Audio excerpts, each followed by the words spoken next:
Alright, let's talk about something that keeps people awake at night.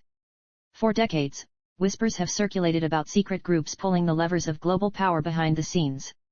You've probably heard terms like Illuminati or Bilderberg, maybe even references to Skull and Bones or the Knights Templar. The idea itself is fascinating but inherently difficult to prove definitively.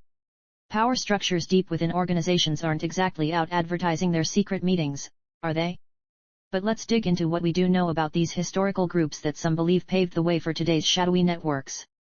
First off, there's the original Bavarian Illuminati. Sounds spooky, right? Well, it was actually a relatively short-lived organization founded in 1776.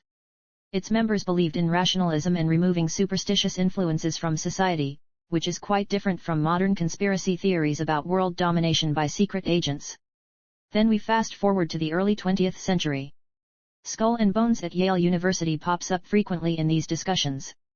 The cover story is that it's a fraternity focused on brotherhood, friendship, truth, etc., but its members reportedly included some of America's most powerful figures, people like Franklin D. Roosevelt and John F. Kennedy. And who can forget the Knights Templar? A medieval military order that vanished under suspicious circumstances after the King of France accused them of heresy. Their disappearance in 1307 is a classic example often cited to show how influential secret groups can be, even if we're talking centuries ago now. Then there's the modern stuff, think Bilderberg meetings or the Trilateral Commission. These are private gatherings where leaders from government, industry, and finance supposedly discuss global policy without public scrutiny.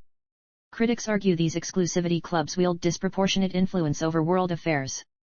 Or take Opus Dei, a Catholic personalist movement that was investigated by the Holy See itself for its structure and alleged secrecy regarding membership activities. Though it doesn't exactly fit the classic secret society model. The power elite theory, championed by sociologist C. Wright Mills back in 1956, also fits into this category.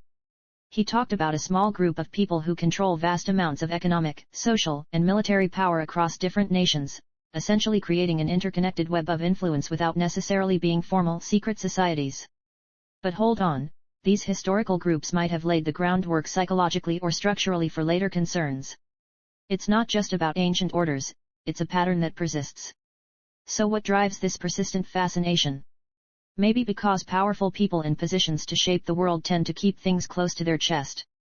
Or perhaps because we want there to be hidden forces, someone else pulling weight, whether good or bad. It's easy to get caught up in the allure of conspiracy theories when you think about how influential these groups supposedly are across sectors like finance and media worldwide today.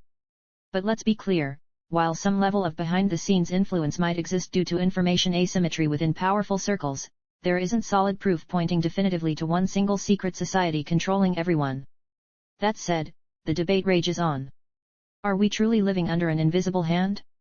Or is it just paranoia fueled by our complex world? What are your thoughts? Let me know in the comments below.